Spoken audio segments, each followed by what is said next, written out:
الحمد لله حمدا كثيرا أولا وآخرا، والصلاة والسلام على حبيبه دائما وسرمدا. أما بعد فأعوذ بالله من الشيطان الرجيم. بسم الله الرحمن الرحيم. وليخشى الذين لو تركوا من خلفهم ذرية ضعافا خافوا عليهم فليتقوا الله وليقولوا قولا سديدا. إن الذين يأكلون أموال اليتامى ظلما إنما يأكلون في بطونهم نارا وسيصلون سعيرا.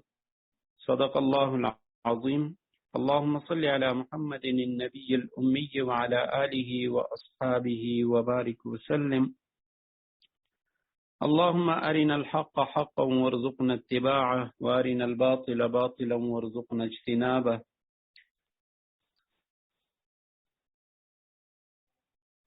سورہ نساء آیت نمبر 9 ہے. وَلْيَخْشَ الَّذِينَ لَوْ تَرَكُوا، اور وہ لوگ ڈریں، لَوْ تَرَكُوا مِنْ خَلْفِهِمْ ذُرِّيَّةً ضِعَافًا، جو اگر اپنے پیچھے کمزور بچے چھوڑ کر جائیں، خَافُوا عَلَيْهِمْ، تو ان کی طرف سے فکر مند رہیں گے. فَلْيَتَّقُوا اللَّهَ وَلْيَقُولُوا قَوْلًا سَدِيدًا، لہذا وہ اللہ سے ڈریں اور سیدھی سیدھی بات کہا کریں. وَلْيَخْشَ امر کا صیغہ ہے، اس کو ڈرنا چاہیے کہ وہ لوگ ڈریں. امر واحد کا صیغہ ہے، خشیت سے، خشیت کے معنی ہے ڈر. لو ترکو، اگر انہوں نے چھوڑا ہو، من خلفہم اپنے پیچھے، ذریتن، ذریہ کہتے ہیں چھوٹے چھوٹے بچے، واحد جمع سب کے لیے آتا ہے. ضعافن ضعف سے ہے، کمزور، ناتواں، ضعیف کی جمع ہے. خافوا علیہم، وہ فکر مند ہوئے ان کے متعلق، انہیں خوف ہوتا ہے ان کے بارے میں. فلیتقوا اللہ، پس انہیں چاہیے کہ وہ اللہ سے ڈریں، اللہ کا خوف، اللہ کی نافرمانی سے بچیں. ولیقولوا، یہ دونوں امر کے صیغے ہیں،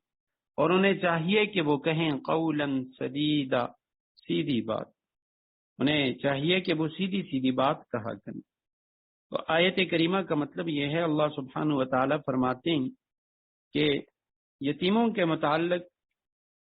تاکید کی جا رہی ہے ان کے جو سرپرست ہیں انہیں، کہ اگر آپ لوگ اپنے اولاد پیچھے چھوڑ کر جائیں اور آپ کے بچے اسی طرح یتیم ہوں تو آپ لوگوں کو ان کی بڑی فکر ہوگی، آپ ان کے حوالے سے فکر مند رہیں گے. تو جب آپ کے ہاں اللہ سبحانہ و تعالیٰ نے آپ کو سرپرست بنا دیا اور آپ کے ہاں یہ یتیم بچے وہ پرورش پا رہے ہیں، تو تمہیں چاہیے کہ یتیموں کے مال میں خرد برد کرنے سے اپنے آپ کو بچائیں. وَلْيَخْشَ الَّذِينَ، اس کے یہی معنی، وہ لوگ جو یتیموں کے مال میں خرد برد کرتے ہیں تو انہیں چاہیے کہ وہ یتیموں کے مال ہڑپ کرنے اور ان پر ظلم کرنے سے ڈریں.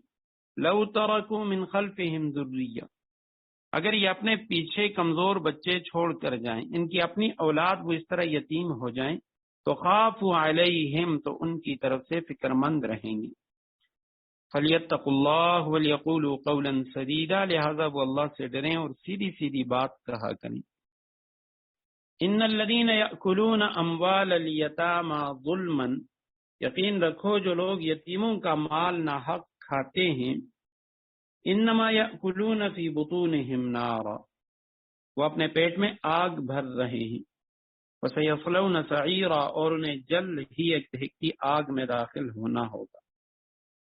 یقیناً وہ لوگ یأکلون، جو کھاتے ہیں، بار بار یہ لفظ آتا ہے تو کھانے سے مراد یعنی ان کے مال ہڑپ کرنا. کھانے سے جو عام طور پہ ہم کھانے کا معنی لیتے ہیں وہ مراد نہیں ہے، بلکہ یہ جس طرح ایک اصطلاح ہے اردو کے اندر بھی کہ فلاں نے اس کا مال کھا لیا. تو مال ہڑپ کرنے والے، اموال الیتامہ، یتیموں کے مال، یتامہ جمع ہے یتیم کی، ظلمن ناحق جو یتیموں کا مال کھاتے ہیں، انما یأکلون فی بطونہم نارا، یقیناً یہ لوگ کھا رہے ہیں فی بطونہم اپنے پیٹ میں، یعنی یہ بھر رہے ہیں، ڈال رہے ہیں اپنے پیٹوں میں، نارن آگ کو، وَسَيَصْلَوْنَ سَعِيرًا، سَيَصْلَوْنَ یصلون اس کا مصدر سلیون ہے، تو معنی اس کا ہوا کہ وہ داخل ہوں گے ان قریب، جلد ہی انہیں داخل ہونا ہوگا، سعیرن کے معنی بھڑکتی آگ، دہکتی ہوئی آگ، تو یہ لوگ ان قریب دہکتی ہوئی آگ میں داخل ہوں گے۔ یتیم کے مال کے متعلق تاکید کی جا رہی ہے کہ یتیم کے مال کو ناحق نہ کھائیں۔ ایک روایت میں آتا ہے آپ صلی اللہ علیہ وسلم نے فرمایا کہ یتیم کا مال ناحق کھانے والا قیامت کے روز اس حال میں اٹھایا جائے گا کہ پیٹ کے اندر سے آگ کی لپٹیں اور اس کے منہ سے اور ناک اور کانوں آنکھوں سے نکل رہی ہوں گی۔ اور اسی طرح ایک روایت میں آپ صلی اللہ علیہ وسلم نے فرمایا کہ قوم قیامت کے روز اس طرح اٹھائی جائے گی کہ ان کے منہ سے آگ بھڑک رہی ہوگی۔ صحابہ کرام نے عرض کیا یا رسول اللہ یہ کون لوگ ہوں گے؟ آپ صلی اللہ علیہ وسلم نے فرمایا کیا تم نے قرآن میں نہیں پڑھا ان الذین یأکلون اموال الیتامی ظلما؟ پھر آپ صلی اللہ علیہ وسلم نے یہ آیت مبارکہ تلاوت فرمائی۔ تو یہاں یہ جو فرمایا کہ یأکلون فی بطونہم نارا، وہ اپنے پیٹ میں آگ وہ جمع کرنے، اپنے پیٹوں کو آگ سے بھرنے، تو بعض حضرات فرماتے ہیں یہاں پہ یہ انگارے برنا یہ حقیقتاً ہے، یعنی یہ جو یتیم کا مال ہے بظاہر وہ تو ہمیں آگ نظر نہیں آتی، لیکن در حقیقت وہ آگ ہے۔ جس طرح دنیا کے اندر مختلف ایسی چیزیں ہیں کہ جن چیزوں میں بظاہر یعنی وہ آگ نہیں ہے، لیکن اس کے اندر اگر دیکھا جائے تو وہ آگ ہے۔ جس طرح زہر کے متعلق کہا جاتا ہے کہ یہ موت ہے، تو کوئی شخص کہے کہ اس میں کہاں موت ہے، تو موت اس کے اندر چھپی ہوئی ہے۔ تو اسی طرح یتیم کا مال ناحق کھانا فرمائے یہ جہنم کے انگارے ہیں۔ اور بعض حضرات وہ فرماتے ہیں کہ یعنی اس سے مجازی معنی مراد ہے کہ یہاں تو یہ مال کھا رہے ہیں، لیکن اس کے بدلے میں ان کو جو سزا دی جائے گی تو وہ جہنم کے آگ کی سزا ہوگی۔ یوصیکم اللہ فی اولادکم للذکر مثل حظ الانثیین، اللہ تمہاری اولاد کے بارے میں تم کو حکم دیتا ہے، للذکر مثل حظ الانثیین، کہ مرد کا حصہ دو عورتوں کے برابر ہے۔ فإن کن نساء، اور اگر صرف عورتیں ہی ہوں، فوق اثنتین،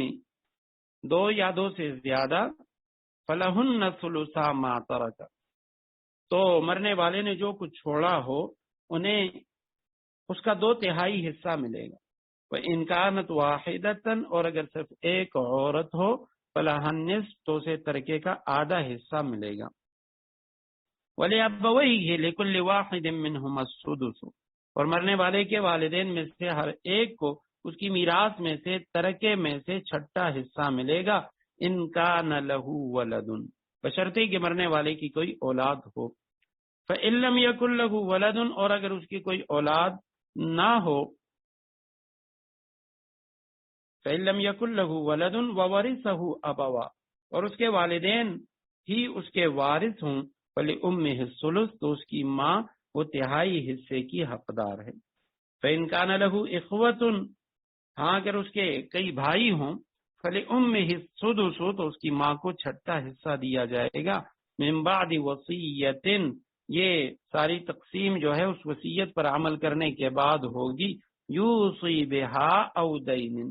جو مرنے والے نے کی ہو یا اگر اس کے ذمے کوئی قرض ہے تو اس کی ادائیگی کے بعد۔ آباؤکم و ابناؤکم، تمہارے باپ، و ابناؤکم، اور تمہارے بیٹے، لا تدرون ایہم اقرب لکم نفعا، تمہیں اس بات کا ٹھیک ٹھیک علم نہیں ہے کہ ان میں سے کون فائدہ پہنچانے کے لحاظ سے تم سے زیادہ قریب ہے۔ فریضۃ من اللہ، یہ تو اللہ کے مقرر کیے ہوئے حصے ہیں۔ ان اللہ کان علیما حکیما، یقین رکھو اللہ علم کا بھی مالک ہے، حکمت کا بھی مالک ہے۔ آیت کریمہ میں اسے آیت نمبر 8 کے اندر اور آیت نمبر 7 میں ہم نے میراث کے حوالے سے پڑھا، اس کے بعد پھر یتیموں کے جو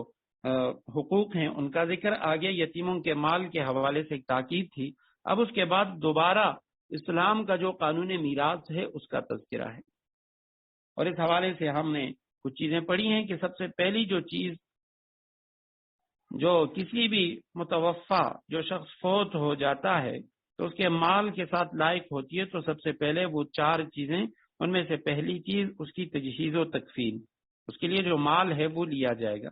اس کے بعد دوسری چیز اس کے اوپر جو دیون ہیں، قرضے ہیں، وہ ادا کیے جائیں گے۔ تیسری چیز اس کی وصیت ہے، جو 1/3 کے اندر اس کی وصیت کا نفاذ ہوگا۔ اور اس کے بعد چوتھی چیز جو ہے وہ میراث کی تقسیم ہے۔ تو اب یہاں سے میراث کی تقسیم کا ذکر ہو رہا ہے کہ یعنی میراث کے اندر کسی شخص کے مرنے کے بعد اس کے جو ورثہ ہیں تو ان کو اس کا مال وہ کس طریقے سے ملے گا، اس حوالے سے گزشتہ درس میں ہم یہ پڑھ چکے ہیں کہ اسلام کے اندر نظام وراثت کا جو سب سے پہلا اصل الاصول ہے وہ قرابت کا ہے۔ رشتے کی نزدیکی اور دوری کی بنا پر حصہ ملتا ہے یا کوئی شخص محروم ہو جاتا ہے، اور اسی اصول قرابت کی وجہ سے، رشتے کی نزدیکی اور دوری کی وجہ سے بعض لوگوں کو جو قریب کے ہوتے ہیں ان کو زیادہ حصہ ملتا ہے، اور جو دور ہوتے ہیں تو ان کو کم حصہ ملتا ہے۔ آیات کریمہ کے اندر جو مشکل الفاظ ہیں، یوصیکم اللہ، پہلا لفظ ہے یوصیکم، یوصی عیسیٰ سے ہے، اس کا واو صاد یا اس کا مادہ ہے۔ وصیت کے معنی ہے کہ واقع پیش آنے سے قبل کسی کو ناصحانہ طور پر ہدایت کرنا، یہ وصیت ہے۔ وصایا اس کی جمع ہے، تو یہاں اس کا مطلب یہ ہے کہ اللہ کی طرف سے وصیت، یعنی اللہ سبحانہ و تعالیٰ تمہیں حکم دے رہا ہے، فی اولادکم، تمہارے اولاد کے بارے میں، للذکر، مرد کے لیے، مثل ہے، حظ، حصے کو کہا جاتا ہے، نصیب مقررہ حصہ، حظوظ اس کی جمع ہے، حظ کی جمع حظوظ۔ الانثیین، عورتیں، انثا، مرد کے لیے حظ الانثیین، 2 عورتوں کے برابر اس کا حصہ ہے، انثا کی تثنیہ ہے یہ انثیین۔ فإن كن نساء، نساء امرأہ کی جمع، کہ اگر بہت ساری عورتیں ہوں، یعنی فوق اثنتین، 2 یا 2 سے زیادہ عورتیں ہوں، کسی کی بیٹیاں وہ 2 یا 2 سے زیادہ ہیں، فلہن ثلثا، پس ان 2 یا 2 سے زیادہ کو ثلثا، 2/3 ملے گا، ما ترکا، جو اس مردے نے چھوڑا، وإن كانت واحدة فلها النصف، اور اگر ایک ہے بیٹی، فلاحا، تو اس کے لیے النصف آدھا ہے، ولیابویہ، اور اس کے والدین کے لیے، مرنے والے کے والدین کے لیے، لکل واحد منہما، ان دونوں میں سے ہر ایک کے لیے، السدس، سدس کہتے ہیں چھٹے حصے کو، نصف آدھا، اور ثلث تہائی تیسرا حصہ، سدس چھٹا حصہ، ربع چھوٹا، اور سمن 8واں حصہ۔ تو ہر ایک کو چھٹا حصہ ملے گا، مما ترکا، جو اس نے چھوڑا، ترکا کے اصل معنی یہی چھوڑنے کے ہیں، اور میت جو کچھ چھوڑتا ہے اس کو ترکا بھی کہا جاتا ہے کیونکہ اس کو چھوڑا ہوا مال ہوتا ہے۔ تو چھٹا حصہ والدین میں سے ہر ایک کے لیے، انکان لہو ولد، اگر اس کی کوئی اولاد ہے، مرنے والے کی اولاد ہو، اور فإن لم يكن له ولد، اگر اس کی کوئی اولاد نہیں ہے، وورثه ابواہ، اور اس کے وارث بنے ابواہ، اس کے والدین، فلأمه الثلث، تو پھر اس کی ماں کو الثلث، تہائی ملے گا، 1/3 اس کا حصہ ہوگا۔ فإن كان له إخوة، اگر یہ جو میت ہے اس کے بھائی بھی ہیں، فلأمه السدس، تو اب اس کی ماں کا حصہ کم ہو جائے گا، وہ چھٹا حصہ اس کا ہوگا، لیکن من بعد وصیت یوصی بها او دین، بعد اس کے کہ جو وصیت اس نے کی ہوگی، اس وصیت کے پورا کرنے کے بعد، او دین، یا مردے کے اوپر، متوفا کے اوپر کوئی قرض ہے، اس قرض کی ادائیگی کے بعد۔ آباؤکم، تمہارے آبا، اب کی جمع ہے ابنا، ابن کی جمع تمہارے بیٹے، ان میں سے تمہارے باپ اور تمہارے اولاد میں سے، لا تدرون، تم نہیں جانتے، تمہیں نہیں پتا، درایت سے ہے یہ لفظ، درایدری کے معنی ہے تم نہیں جانتے، ایہم، کہ ان میں سے کون، اقرب، زیادہ قریب ہے، لکم، نفعا، تمہارے لیے نفع پہنچانے میں، فریضۃ من اللہ، اللہ سبحانہ و تعالی کی طرف سے یہ فرض کیا گیا ہے۔ یعنی اللہ سبحانہ و تعالی کی طرف سے یہ لکھ لیا گیا، مقرر کر دیا گیا ہے۔ ان اللہ کان علیما حکیما، یقین رکھو اللہ علم کا بھی مالک ہے، حکمت کا بھی مالک ہے۔ تو اب یہاں سے یہ ان لوگوں کو جن کے حصے قرآن کریم کے اندر متعین ہیں، ان کو ذوی الفروض کہا جاتا ہے یا اصحاب الفروض کہا جاتا ہے، جن کے حصے متعین ہیں۔ تو قرآن نے ان کے حصے متعین کیے، لہذا ان کے لیے وصیت کی بھی اجازت نہیں ہے، اور اس کے بعد جب یہ لوگ نہ ہوں یا ان سے مال بچ جائے تو اس کے بعد جو مال ملتا ہے، وراثت تقسیم ہوتی ہے، وہ عصبات میں ہوتی ہے۔ اور عصبہ اصل میں ہوتا ہے کہ جس سے بندے کی پشت مضبوط ہوتی ہے۔ تو علماء لکھتے ہیں عصبہ یعنی میت کے وہ رشتہ دار جو اس کے باپ کی طرف سے ہوتے ہیں، اور اگر وہ لوگ بھی نہ ہوں یا ان پر تقسیم ہونے سے بھی مال بچ جائے تو اس کے بعد جو اس کا ترکہ میراث وہ تقسیم ہوتی ہے ذوی الارحام میں۔ ذوی الارحام رحم جو یعنی شرمگاہ کو کہا جاتا ہے، تو اس سے مراد میت کے وہ رشتہ دار جو اس کی ماں کی طرف سے اس کی رشتہ داری میں، اس کی خالہ، ماموں وغیرہ، یہ لوگ۔ تو اس آیت کریمہ میں ذوی الفروض کا ذکر ہے، اصحاب الفروض کا۔ تو سب سے پہلے فرمائے کہ یوصیکم اللہ فی اولادکم، اللہ وصیت کرتا ہے تمہیں تمہارے اولاد کے بارے میں، للذکر مثل حظ الانثیین۔ یہاں بھی ایک نقطہ ہے کہ للذکر مرد کے لیے مثل حظ الانثیین، عورتوں کے یعنی دو عورتوں کے برابر ہے، مرد کا حصہ وہ دو عورتوں کے برابر ہے۔ تو یہاں یہ نہیں فرمایا گیا کہ عورت کا حصہ وہ مرد کا نصف ہے، بلکہ مرد کا حصہ دو عورتوں کے برابر، یعنی عورت کے حصے کا ڈبل۔ تو علماء لکھتے ہیں وجہ یہ ہے کہ بھئی جس طرح جاہلیت میں عرب وہ عورتوں کو میراث سے محروم کیا کرتے تھے، اور وہ کہا کرتے جو شخص لڑ سکتا ہے اور وہ گھوڑے کے اوپر سوار ہو سکتا ہے، دشمن کا مقابلہ کر سکتا ہے، تو میت کی میراث، اس کے والد کی میراث صرف اسے ہی ملے گی، عورتوں کو یا نابالغ بچے کو نہیں ملے گی۔ تو قرآن کہہ رہے ہے کہ عورت کا جو حصہ ہے وہ یقینی ہے، بلکہ لڑکیوں کا حصہ وہ اصل ہے، اور اسی کے اوپر مرد کا جو حصہ ہے اس کو بیان کیا گیا کہ دو عورتوں کے برابر ایک مرد کو ملے گا، تو عورت کا جو حصہ ہے وہ اصل ہے۔ اب یہاں للذکر مثل حظ الانثیین وہی بات ہے کہ بھئی یہ کیوں کہا گیا کہ دو عورتوں کے برابر ایک مرد کو ملے گا، تو مرد کا حصہ زیادہ کیوں، عورتوں کا حصہ کم کیوں ہے؟ تو اس کی وجہ یہ ہے کہ کیونکہ مرد کے اوپر ذمہ داریاں زیادہ ہیں۔ اب لڑکے اور لڑکی کے درمیان یہ جو فرق رکھا گیا، تو ایک تو اس وجہ سے کہ لڑکی پر کسی قسم کی ذمہ داری نہیں ہے، شادی سے پہلے اس کے والدین اس کی تمام ضروریات کے کفیل ہیں، اور شادی کے بعد اس کی رہائش، خوراک، خورونوش کی تمام ذمہ داری وہ اس کے خاوند پر ہوتی ہے۔ اور دوسری بات یہ ہے کہ عورت جو ہے وہ جب باپ کے گھر سے آتی ہے تو اس کی شادی ہوتی ہے، باپ جو اس کا شوہر ہے اس کو مہر دیا جاتا ہے۔ اب مرد کے لیے تو کوئی ایسی چیز نہیں ہے، بلکہ مرد کو حکم ہے کہ وہ عورت جب اس کے ساتھ شادی کرے گا تو وہ مہر ادا کرے گا۔ اب عورت ہے، باپ کی وراثت اس میں بھی اس کا حصہ ہے، ماں کی وراثت کے اندر بھی اس کا حصہ ہے، یہاں مرد کی طرف سے بھی اس کو مہر مل رہا ہے۔ دوسرا یہ اس کا کھانا پینا وغیرہ سب ضروریات وہ شریعت نے مرد کے اوپر رکھی ہیں، عورتوں پہ نہیں رکھی، تو اس لیے مرد کا جو حصہ ہے وہ ڈبل رکھا گیا۔ اب یہاں یہ جو اولاد کے وارث ہونے کی مختلف صورتیں ہیں، تو ان صورتوں کو مختصراً میں بیان کرتا ہوں کہ اولاد جو وارث ہوتے ہیں کسی بھی میت کے، متوفا کہا جاتا ہے اس شخص کو جو فوت ہو جاتا ہے، عربی کا لفظ ہے متوفا، عام طور پہ اردو میں اس کو متوفی کہا جاتا ہے، غلط العام ہے، یعنی اکثریت جو ہے وہ اس لفظ کو اس طرح استعمال کرتی ہے، لیکن اصل جو لفظ ہے وہ متوفا ہے۔ تو یہ جو میت ہے اس کی جو اولاد ہے اس کے وارث ہونے کی 4 صورتیں ہیں۔ پہلی جو صورت ہے وہ اس صورت میں یعنی لڑکے اور لڑکیاں سب ہوں، اس کے بیٹے بھی ہیں بیٹیاں بھی ہیں، یا بیٹا ہے اور بیٹی ہے، تو اس صورت میں لڑکی ایک حصہ اور لڑکی کے 2 حصے ہوں گے، لڑکی کا ایک حصہ اور یعنی 2 لڑکیوں کے برابر ایک لڑکے کو ملے گا، یہ صورت میں کہ لڑکے بھی ہیں اور لڑکیاں بھی ہیں۔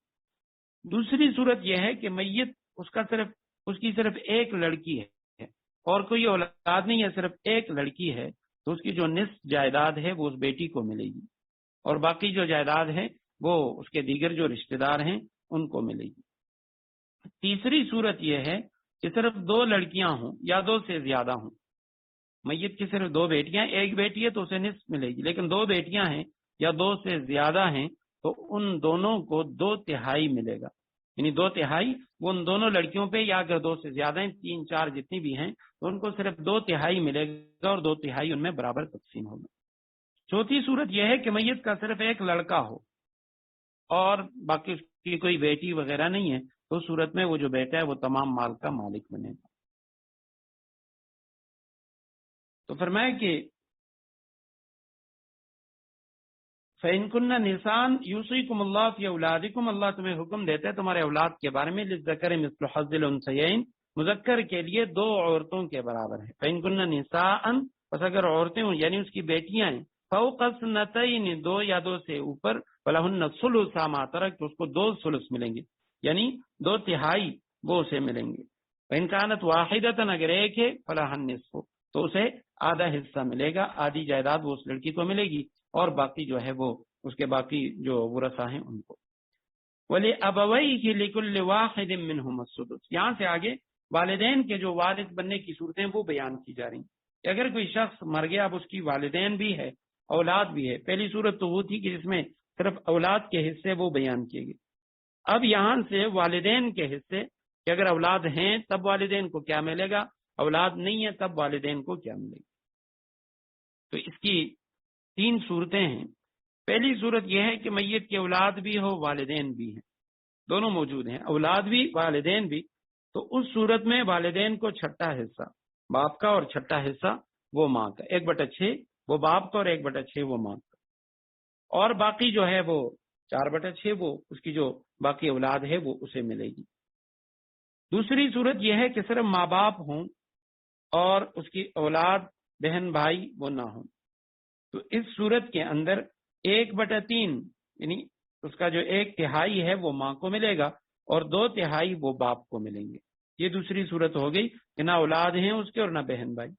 تیسری صورت یہ ہے کہ میت کی اولاد نہیں ہے لیکن بہن بھائی ہیں، اولاد تو اس کی کوئی نہیں ہے لیکن بہن بھائی ہیں. تو اس صورت میں بھی اس کی ماں کا 6 حصہ 1/5 اور 5/6 باقی جو 5 حصے ہیں وہ اس کے باپ کے ہوں گے. تو آگے یہی فرمایا وَلِأَبَوَيْهِ، اور ان کے والدین کے لیے، لِكُلِّ وَاحِدٍ مِّنْهُمَا، ہر ایک کے لیے الگ الگ، السُّدُسُ 6 حصہ، 1/6 ماں کا اور 1/6 وہ باپ کا، مما ترک جو چھوڑا اس میت نے، ان کان لہ ولد، اگر اس کی اولاد ہے. فَإِن لَمْ يَكُن لَهُ وَلَدٌ، یہ وہ والی صورت آ گئی کہ جب اس کے اولاد نہ ہوں. تو اس صورت میں فَإِن لَمْ يَكُن لَهُ وَلَد، اس کے اولاد نہیں ہے، وَوَرِثَهُ أَبَوَاهُ، اور صرف اس کے جو والدین ہیں وہی اس کے وارث ہیں، بہن بھائی بھی نہیں ہے، اولاد بھی نہیں ہے. تو فَلِأُمِّهِ الثُّلُثُ، 1/3 حصہ ثلث جو ہے وہ ماں کو ملے گا اور باقی 2/3 وہ باپ. فَإِن كَانَ لَهُ إِخْوَةٌ، اب یہ تیسری صورت آ گئی کہ میت کی اولاد تو نہیں ہے لیکن لہو اخوا، اس کے کئی بھائی ہیں. تو فَلِأُمِّهِ السُّدُسُ، اس صورت میں ماں کو 6 حصہ ملے گا اور 5/6 جو ہے وہ باپ کا ہوگا. مِن بَعْدِ وَصِيَّةٍ يُوصِي بِهَا أَوْ دَيْنٍ، لیکن یہ سب میراث کی تقسیم اس وقت ہوگی، من بعد وصیہ، اس وصیت کے بعد، یوصی بہا، جس کی اس نے وصیت کی، او دین یا قرض. یہ یہاں پہ وصیت کا لفظ پہلے آ رہا ہے، قرض کا لفظ بعد میں آ رہا ہے، جبکہ ہم پڑھ چکے ہیں کہ وہ جو حقوق متقدمہ علی الارث ہیں، وراثت سے متقدم، اس سے پہلے جو حقوق ہیں ان میں سے سب سے پہلا جو ہے وہ تجہیز و تکفین، اس کے بعد دوسرا دین ہے، قرض ہے، اور اس کے بعد وصیت ہے. انشاءاللہ بعد میں اس کی تشریح کریں گے. یہ 3 مرتبہ یہ لفظ آ رہے ہیں. آباؤکم و ابناؤکم، تمہارے باپ اور تمہارے بیٹے، لا تدرون، تم نہیں جانتے، ایہم اقرب لکم نفعا، تمہیں اس بات کا ٹھیک علم نہیں ہے تمہارے باپ بیٹوں میں سے کون فائدہ پہنچانے کے لحاظ سے تم سے زیادہ قریب ہے. بعض اوقات بندہ یعنی یہ سمجھتا ہے کہ میرے یہ اولاد یہ مجھے کام آئیں گے، اور وہ والدین کو کچھ نہیں دینا چاہتا، یا اولاد میں سے بعض کو محروم کرتا ہے اور بعض کو زیادہ حصہ دیتا ہے یا کسی کو کم زیادہ. تو اللہ سبحانہ و تعالیٰ فرماتے ہیں تم نہیں جانتے کہ تمہارے لیے کون زیادہ نفع پہنچانے والے. دنیا کے لحاظ سے بھی، آخرت کے لحاظ سے بھی، کہ دنیا میں کون تمہارے کام آئے گا، کون تمہاری خدمت کرے گا، جس سے تمہاری توقع ہو سکتا ہے کہ وہ تمہاری اس طرح کی خدمت نہ کرے اور اس کے مقابلے میں کوئی اور وہ تمہاری زیادہ خدمت کرے۔ فریضۃ من اللہ، یاد رکھیں یہ تو اللہ کے مقرر کیے ہوئے حصے ہیں، اس کے اندر کوئی بھی انسان وہ رد و بدل نہیں کر سکتا۔ اور یہی وجہ ہے کہ علماء نے لکھا ہے کوئی شخص اپنے اولاد کو عاق نہیں کر سکتا ان کی نافرمانی کی وجہ سے۔ یہ جو وراثت سے محرومی، اس کی علماء نے مختلف صورتیں لکھی ہیں کہ کوئی شخص اپنے ماں باپ کی وراثت سے کب محروم ہوتا ہے، تو اس میں کفر ہے۔ کوئی شخص خدا نخواستہ کافر ہو جائے تو ارتداد وغیرہ کی یہ صورتیں ہیں، یا قاتل ہے ماں باپ کا، تو ان صورتوں کے اندر وہ شخص جو ہے وہ محروم ہو جاتا ہے۔ وَلَكُمْ نِصْفُ مَا تَرَكَ أَزْوَاجُكُمْ إِن لَّمْ يَكُن لَّهُنَّ وَلَدٌ۔ پہلے والدین اور اولاد کے حصے بیان کیے گئے، اب بیوی اور خاوند کے جو حصے ہیں، اگر بیوی کا انتقال ہوا تو خاوند کو اس میں سے کتنا ملے گا، اور خاوند کا انتقال ہوتا ہے شوہر کا تو اس کی بیوی کو کیا ملتا ہے، تو اب ان کے جو حصے ہیں اس کو بیان کیا جا رہا ہے۔ وَلَكُمْ نِصْفُ مَا تَرَكَ، اور تمہارے لیے آدھا ہے، ما ترک ازواجکم، جو چھوڑا، ازواجکم تمہاری بیویوں نے، ان لم یکن لہن ولد، اگر ان کی کوئی اولاد نہ ہو۔ تمہاری بیویاں جو کچھ چھوڑ کر جائیں اس کا آدھا حصہ تمہارا ہے، لیکن شرط یہ ہے کہ ان کی کوئی اولاد وہ زندہ نہ ہو۔ فَإِن كَانَ لَهُنَّ وَلَدٌ، اور اگر ان کی کوئی اولاد ہو، فَلَكُمُ الرُّبُعُ مِمَّا تَرَكْنَ، تو اگر ان کی کوئی اولاد ہے تو فَلَكُمُ الرُّبُعُ، تو تمہیں چوتھائی حصہ ملے گا، مِمَّا تَرَكْنَا، جو کچھ انہوں نے چھوڑا، مِن بَعْدِ وَصِيَّةٍ، اس وصیت کے بعد، اس وصیت پر عمل کرنے کے بعد جو انہوں نے کی ہے، یوصین بہا، جو انہوں نے وصیت کی ہے، او دین، یا ان کے قرض کی ادائیگی کے بعد۔ وَلَهُنَّ الرُّبُعُ، عورتوں کا حصہ، کہ عورتیں جو ہیں ان کو 1/4 ملے گا، مما ترکتم، جو تم چھوڑ کر جاؤ، ان لم یکن لکم ولد، اگر تمہاری کوئی اولاد زندہ نہ ہو، یعنی اولاد تو تھی لیکن فوت ہو گئی ہے، تو باپ کے انتقال سے پہلے تو وہ جو اولاد ہے وہ محروم ہوگی، اور یا اس کی آگے اولاد ہے تو وہ بھی محروم ہوگی اگر قریبی رشتہ دار موجود ہیں۔ فَإِن كَانَ لَكُمْ وَلَدٌ، اگر تمہاری کوئی اولاد ہو، فَلَهُنَّ الثُّمُنُ، تو ان عورتوں کو تمہارے ترکے کا 8واں حصہ ملے گا، مما ترکتم، جو تم نے چھوڑا، لیکن من بعد وصیت، اس وصیت پر عمل کرنے کے بعد، توصون بہا، جو تم نے کی ہو، او دین، اور تمہارے قرض کی ادائیگی کے بعد۔ فَإِن كَانَ رَجُلٌ يُورَثُ، اور اگر وہ مرد ایسا ہے، یورث کلالتن، اگر وہ مرد یا عورت جس کی میراث تقسیم ہونی ہے وہ ایسا ہو کہ نہ اس کے والدین زندہ ہوں نہ اولاد، کلالہ کے معنی نہ اولاد زندہ ہے نہ والدین، وَلَهُ أَخٌ أَوْ أُخْتٌ، اور اس کے اولاد تو نہیں ہے، والدین تو نہیں ہے، لیکن اس کا ایک بھائی یا ایک بہن وہ زندہ ہو، فَلِكُلِّ وَاحِدٍ مِّنْهُمَا السُّدُسُ، تو اس کا جو بھائی ہے اور اس کی جو بہن ہے تو ان میں سے ہر ایک کو 6واں حصہ ملے گا، وہ اس کے 6 حصے کا حقدار ہوں گے۔ فَإِن كَانُوا أَكْثَرَ مِن ذَلِكَ، اور اگر وہ اس سے زیادہ ہوں، اس کے جو بہن بھائی ہیں وہ اس سے زیادہ ہیں، فَهُمْ شُرَكَاءُ فِي الثُّلُثِ، تو وہ سب 1/3 میں، جی، اور اگر اس کے جو بہن بھائی ہیں وہ زیادہ ہیں تو فہم شرکاء فی الثلث، تو وہ سب 1/3 میں شریک ہوں گے۔ من بعد وصیت، مگر جو وصیت کی گئی اس وصیت پر، یوصى بها، اس وصیت پر عمل کرنے کے بعد، او دین، یا مرنے والے کے ذمہ جو قرض ہو اس کی ادائیگی کے بعد، غیر مضار، اور بشرطے کی وصیت یا قرض کے اقرار کرنے سے اس نے کسی کو نقصان نہ پہنچایا ہو، وصیۃ من اللہ، یہ سب کچھ اللہ کا حکم ہے، واللہ علیم حلیم، اور اللہ ہر بات کا علم رکھنے والا بردبار ہے۔ وَلَكُمْ، اور تمہارے لیے، نصف، آدھا، ما ترکا، نصف آدھا، سلس تہائی کو کہا جاتا ہے، سدس چھٹے حصے کو کہا جاتا ہے، اور ربع چوتھائی، سمن آٹھواں حصہ۔ تو یہ جو حصے یہاں پہ ذوی الفروض کے بیان ہوئے ہیں تو وہ یہی ہیں، یا تو آدھا ہوتا ہے، یا یعنی اگر ایک لڑکا ہے تو اس کو کل ملتا ہے، اور یا یعنی تہائی ہے سلس، اور یا ربع ہے چوتھائی، یا سدس ہے چھٹا حصہ، اور یا سمن ہے آٹھواں حصہ۔ فرمایا وَلَكُمْ نِصْفُ، تمہیں آدھا ملے گا، ما ترک ازواجکم، جو چھوڑا تمہاری بیویوں نے، ان لم یکن لہن ولد، لیکن اس صورت میں بشرطی کہ ان کی کوئی اولاد زندہ نہ ہو، یا تو اولاد ہے ہی نہیں یا تھی لیکن فوت ہو چکی ہے۔ فَإِنْ كَانَ لَهُنَّ، پس اگر یہ ہن جمع مؤنث کی ضمیر ہے، اگر ان عورتوں کی، تمہاری بیویوں کی، ان کی ولد اولاد ہو زندہ، فَلَكُمُ الرُّبُعُ، تو اس صورت میں اب شوہر کو کم حصہ ملے گا، چوتھائی ملے گا، مما ترکنا، جو انہوں نے چھوڑا، لیکن کب؟ من بعد وصیت یوصین بہا او دین، اس وصیت کے بعد جو وصیت ان عورتوں نے کی ہو، اگر ہے، او دین، یا ان پر کوئی قرضہ ہے تو اس قرض کی ادائیگی کے بعد تمہیں چوتھائی حصہ ملے گا۔ اور عورتوں کا حصہ، یہ دو صورتیں مرد کی، دو صورتیں عورتوں کی، میں اس کی انشاءاللہ پھر تشریح کرتا ہوں۔ وَلَهُنَّ الرُّبُعُ، عورتوں کو، ان عورتوں کو، تمہاری بیویوں کو چوتھائی ملے گا، مما ترکتم، جو تم نے چھوڑا، ان لم یکن لکم ولد، اگر تمہاری کوئی اولاد نہیں ہے۔ اور باقی حکم اصل وہی ہے کہ یعنی مرد کا آدھا وہ عورت کو ملتا ہے، اور ایک مرد کو دو عورتوں کے برابر ملتا ہے۔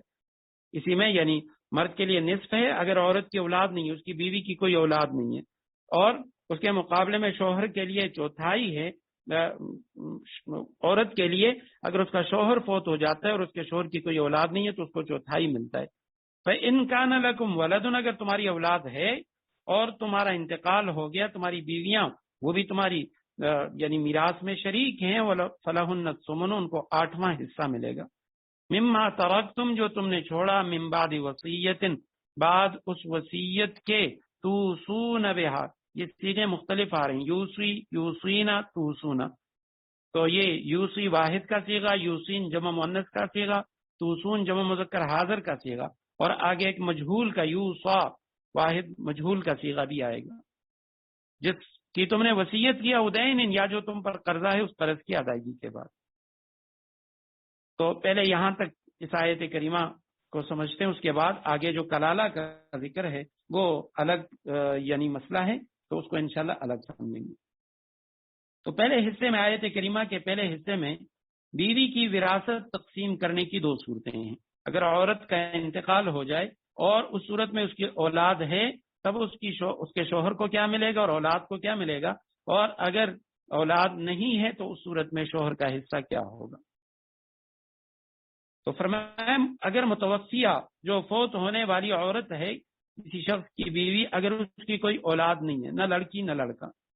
نہ اسی شوہر سے اور نہ اس کے علاوہ کسی اور شوہر سے، تو اب اس عورت کی جو میراث ہے، اس کی اپنی ذاتی جو میراث ہے، اس میں سے نصف وہ خاوند کو ملے گا، اور بقیہ جو نصف ہے وہ دوسرے وارثوں کو۔ اگر اولاد نہیں ہے اس کی تو پھر اس کے جو بھائی ہیں، اس کے بھائی اور بہنوں، اس کی طرف اس کی باقی جو وراثت ہے وہ چلی جائے گی۔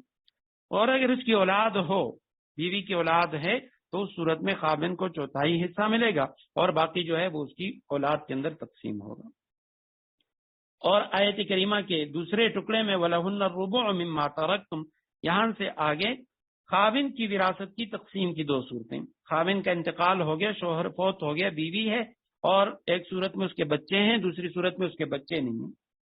تو اگر کوئی اولاد اس شوہر کی ہے، کسی بھی بیوی سے، کسی عورت سے، یا اس کے علاوہ کوئی اور نکاح کیا، اس سے کوئی اولاد اس کی ہے،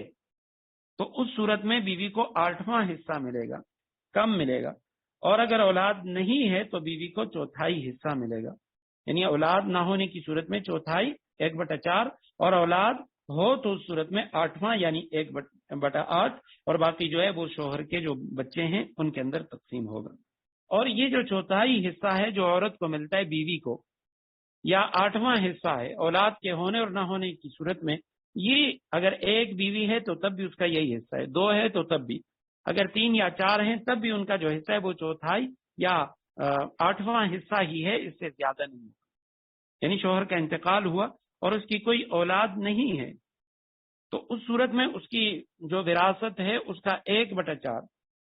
وہ اس کی ایک بیوی ہے تو اسے مل جائے گا، 2 بیویاں ہیں تو یہی 1/4 2 بیویوں کو، 3 ہے تو تینوں کو، باقی جو ہے وہ باقی جو اس کے ورثاء ہیں رشتہ دار قریبی رشتہ دار ان کو ملے گا۔ اور اولاد ہو تو اس صورت میں 8واں حصہ، ایک بیوی ہے تو اس کو 2 بیویاں ہیں تو دونوں کے اندر یہ 1/8 جو ہے یہ تقسیم ہوگا 8واں حصہ۔ آگے فرمائے وَإِن كَانَ رَجُلٌ يُورَثُ كَلَالَةً أَوْ امْرَأَةٌ وَلَهُ أَخٌ أَوْ أُخْتٌ، اگر کوئی شخص وہ ایسا شخص ہے یورث کلالتن کہ وہ کلالہ کہتے ہیں اس مرد کو یا اس عورت کو کہ جس کے نہ اولاد ہیں اور نہ اس کے والدین ہیں، والدین میں سے بھی کوئی نہیں ہے، اولاد میں سے بھی کوئی نہیں ہے، والدین بھی فوت ہو چکے ہیں، اولاد یا ہے نہیں یا فوت ہو چکے ہیں، تو اگر وہ مرد یا عورت جس کی میراث تقسیم ہونی ہے ایسا ہو، آیت کریمہ کا ترجمہ یہ وَإِن كَانَ رَجُلٌ، اگر وہ مرد یورث کلالتن یعنی جس کی میراث تقسیم ہونی ہے کلالتن، وہ ایسا ہے جس کا نہ باپ ہے نہ بیٹا، او امرأۃ یا ایسی کوئی عورت ہے جس کی میراث تقسیم ہونی ہے اور اس کا نہ کوئی باپ ہے اور والدین میں سے بھی کوئی زندہ نہیں اور اولاد میں سے بھی کوئی نہیں، وَلَهُ أَخٌ اور اس کا ایک بھائی ہے، او اختن یا ایک بہن ہے، فَلِكُلِّ وَاحِدٍ مِّنْهُمَا السُّدُسُ تو ان میں سے ہر ایک چھٹے حصے کا حقدار ہے، ان میں سے ہر ایک اس کو چھٹا حصہ ملے گا۔ اور اگر فَإِنْ كَانُوا أَكْثَرَ مِنْ ذَلِكَ اگر وہ اس سے زیادہ ہوں، اس کے بہن بھائی وہ زیادہ ہیں، ایک نہیں ہے، تو اس صورت میں فَهُمْ شُرَكَاءُ فِي الثُّلُثِ تو وہ 1/3 میں سب شریک ہوں گے، 1/3 وہ ان سب پر تقسیم ہوگا، سب کو ملے گا۔ اور یہ بھی من بعد وصیت یوصی بہا او دین، اس وصیت کے بعد یوصی بہا جس کی وصیت کی گئی، او دین یا کوئی قرضہ ہے اس کی ادائیگی کے بعد۔ تو یہ آیت کریمہ کے اگلے ٹکڑے کو چھوڑ کے یہاں سے پہلے یہ وصیت یوصی، وصیت یوصینا، وصیت توصونا اور وصیت یوصا اور اس کے بعد او دین، 4 مرتبہ یہ لفظ آ چکے ہیں، جبکہ آیت کریمہ میں یہاں پہ وصیت کا لفظ پہلے ہے اور قرض کا لفظ بعد میں ہے۔ حالانکہ ہم پڑھ چکے ہیں کہ حقوق متقدمہ علی الارث جو ہیں، میراث سے پہلے جو حقوق لازمی ہیں، تو ان میں سب سے پہلا جو نمبر ہے وہ تو مردے کی تجہیز و تکفین کا ہے کہ اس پر جو رقم لگے گی تو اس کے بعد باقی جو رقم ہے تو وہ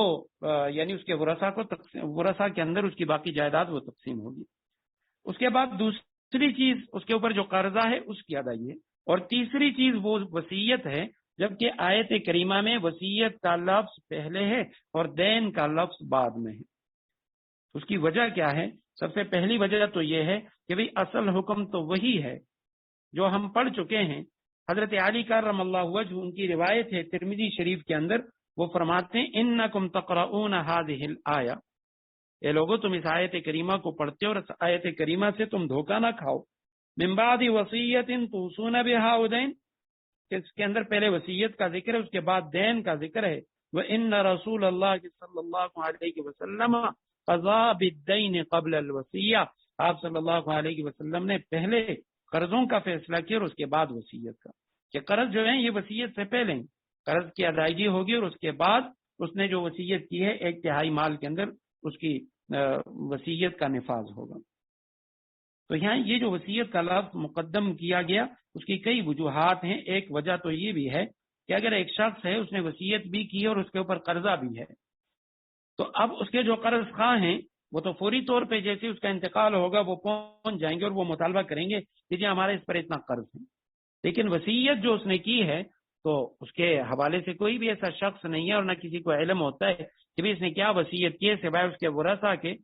کس کے لیے کی ہے اور کیا وصیت کی ہے۔ تو اس لیے وصیت کی تاکید کے لیے کہ بھئی یہ وصیت کوئی عام چیز نہیں ہے، اس کو پہلے ذکر کیا گیا اور دین کا ذکر بعد میں ہے۔ بعض حضرات نے لکھا ہے عرب کے اندر رواج تھا اور وہ کیا کرتے کہ کسی شخص کا انتقال ہوتا تو وہ اپنے تمام مال کی وصیت وہ لوگوں کے لیے کر دیتا اور اپنے اولاد کو محروم کر دیتا، اور یہ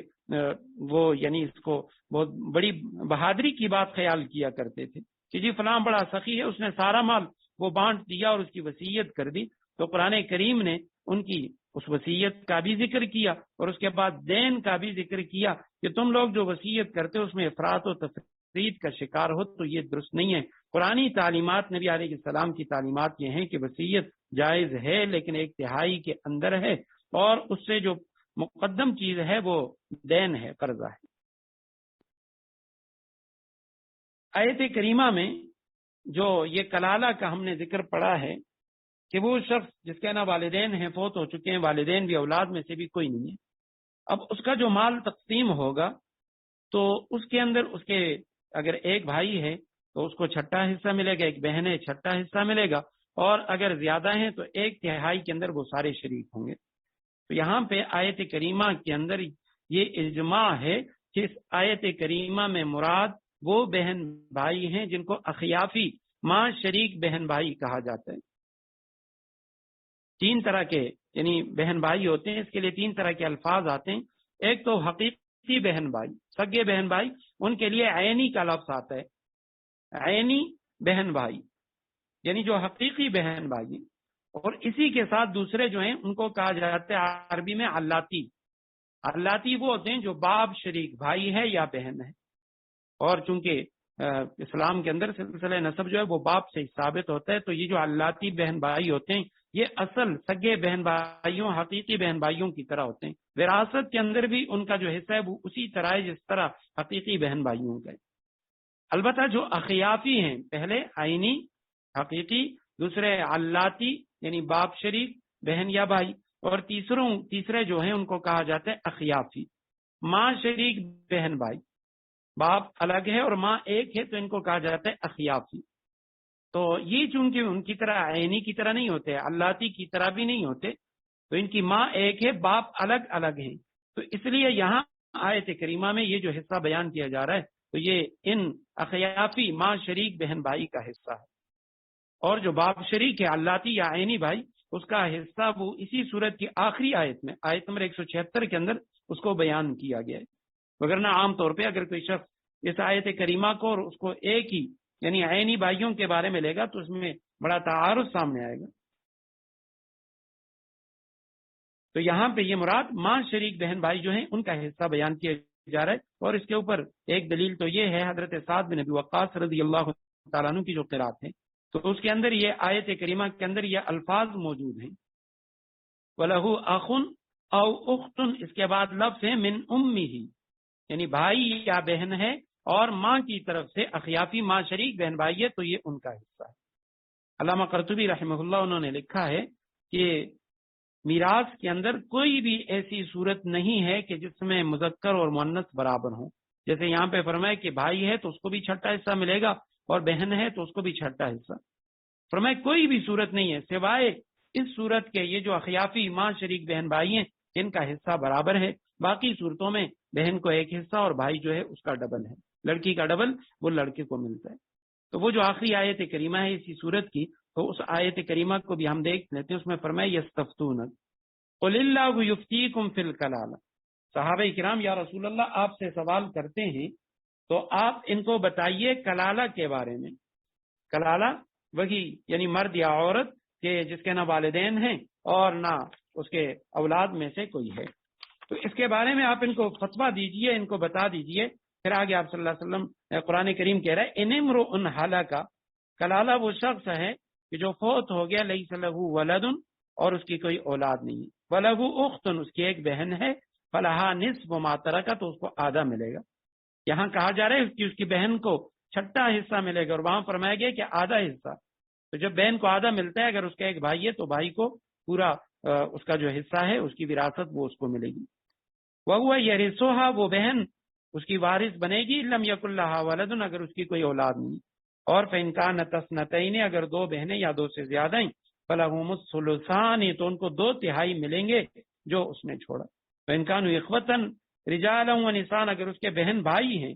بہنیں بھی ہیں بھائی بھی ہیں سب، تو فَلِلذَّكَرِ مِثْلُ حَظِّ الْأُنثَيَيْنِ وہی صورت ہے کہ مرد کے لیے دو عورتوں کے برابر ملے گا۔ تو یہاں آیت کریمہ کے اندر جو ذکر ہے یہ اخیافی ماں شریک جو بہن بھائی ہیں ان کا ذکر ہو رہا ہے۔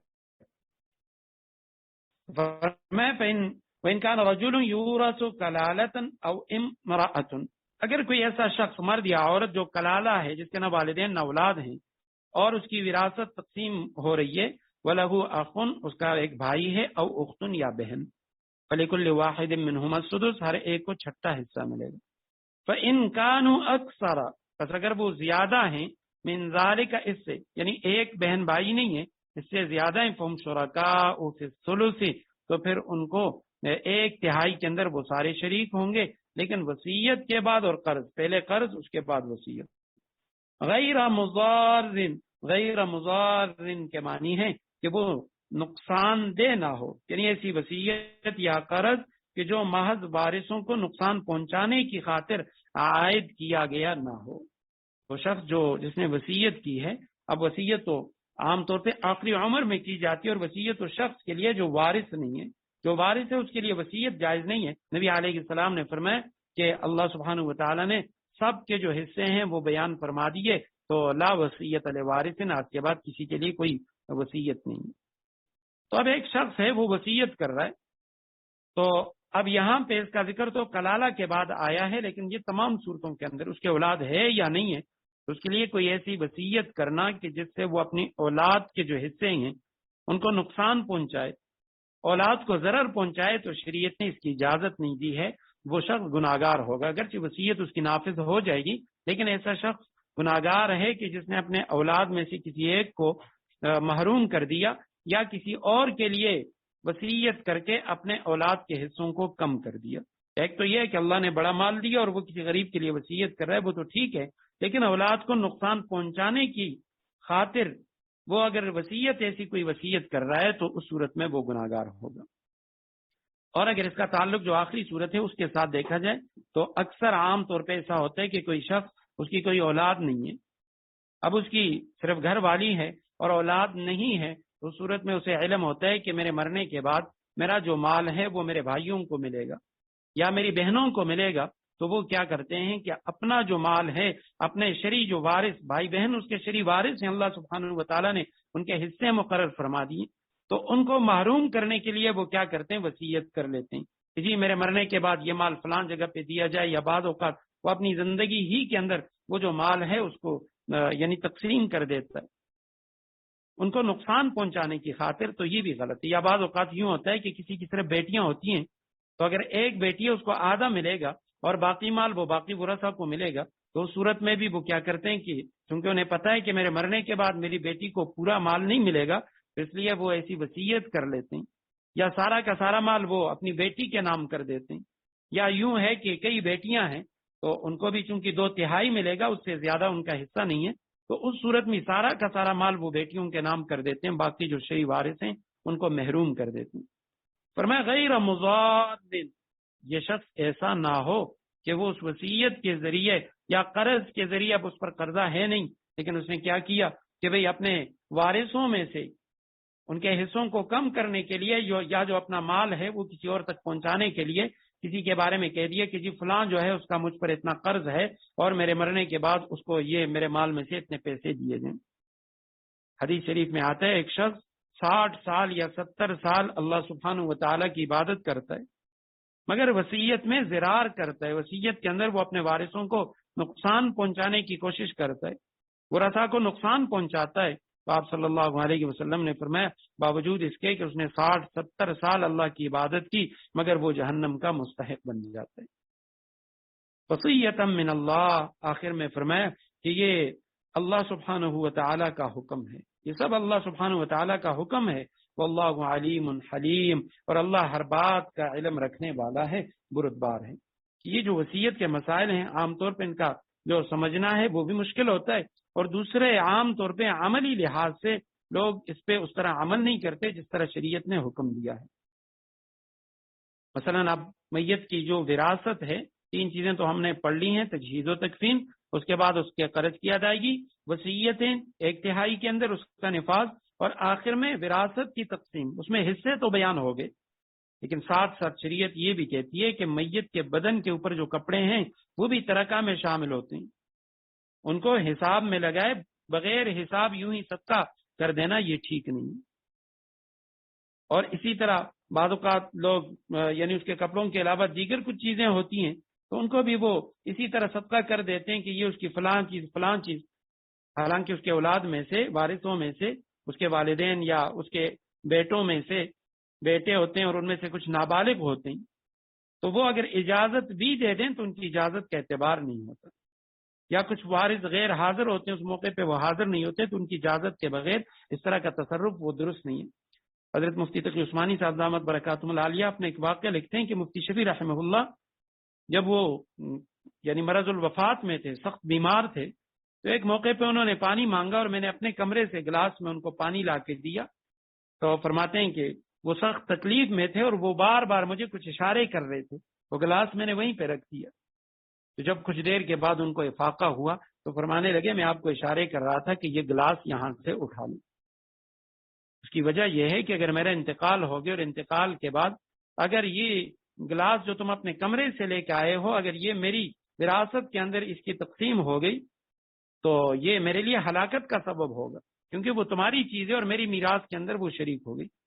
اور اگر میرے انتقال کے بعد تم یہ گلاس یہاں سے اٹھا کے لے کے جاؤ گے تو ہو سکتا ہے کہ تمہارے بہن بھائیوں میں سے کوئی یہ کہے کہ بھائی باپ کے انتقال ہوتے ہی اس نے اپنی مرضی کی کوئی چیز یا کوئی بھی چیز وہ اٹھا کے یہ اپنے کمرے میں لے گئی۔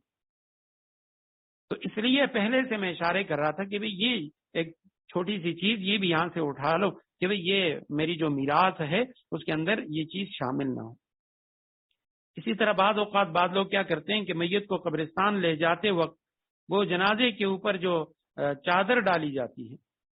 وہ کفن کا حصہ نہیں ہوتا، تو وہ میت کے مال میں اسے خرید لیتے ہیں، کفن خریدتے ہیں تو کفن کے ساتھ وہ کپڑا بھی خرید لیتے ہیں، حالانکہ اس کا خریدنا اس میں سے جائز نہیں ہے، کیونکہ میت کا جو مال ہے وہ ابھی مال مشترک ہے، اور کوئی شخص اپنی طرف سے اس میں خرچ کرے تو یہ جائز نہیں ہے۔ کفن تو ٹھیک ہے، وہ تو چونکہ میت کا پہلا حق ہے، لیکن اس کے علاوہ یہ جو چادر ہے یہ کفن کا حصہ نہیں ہے، اس لیے اس کا خریدنا، یا بعض علاقوں میں رواج ہے کہ نماز جنازہ پڑھانے والا جو امام ہوتا ہے تو اس کے لیے اس میں سے مصلی تیار کیا جاتا ہے اس کپڑے میں سے، تو یہ بھی شرعن جائز نہیں۔ اور اسی طرح بعض جگہ پہ میت کے غسل کے لیے نئے برتن خریدے جاتے ہیں، پھر ان کو یا تو صدقہ کیا جاتا ہے یا توڑ دیا جاتا ہے، تو یہ برتن خریدنا بھی درست نہیں ہے، کیونکہ میت کو غسل دینے کے لیے نئے برتن وہ ضروری نہیں ہے، کسی طرح کا کوئی بھی برتن ہو، پرانا ہو، اس کو پاک صاف کر کے اسی سے غسل دے دیا جائے۔ اور اسی طرح ترکے کی تقسیم سے پہلے اس میں سے مہمانوں کی خاطر تواضع، صدقہ خیرات کرنا یا دیگیں پکانا، یہ بھی شرعن درست نہیں ہے۔ اور اس طرح کے صدقے خیرات مفتی شفیع رحمہ اللہ نے لکھا ہے کہ مردے کو کوئی ثواب نہیں پہنچتا، بلکہ ثواب سمجھ کر دینا اور بھی زیادہ سخت گناہ ہے، کیونکہ اب اس کے اندر تمام اس کے جو ورثہ ہیں اس کے ساتھ سب کے حقوق وہ اس کے ساتھ لاحق ہو گئے ہیں، سب کے حقوق وہ اس میں آ گئے ہیں۔ تو لہذا مشترکہ مال اگر کوئی ان کے وارثوں میں سے کوئی ایک شخص اپنے مال میں سے خرچ کرنا چاہے تو اس کو اجازت ہے وہ جو بھی خرچ کرے، لیکن میت کے مال میں سے یہ چیزیں یعنی صدقے خیرات کرنا، دیگیں پکانا یا تجہیز و تکفین کے علاوہ جو چیزیں ان کو خریدنا، تو یہ شرعن جائز نہیں ہے۔ اور تقسیم سے پہلے وارثوں سے اجازت لے کر مشترکہ جو چیز ہے اس سے صدقہ خیرات، یہ بھی ٹھیک نہیں ہے۔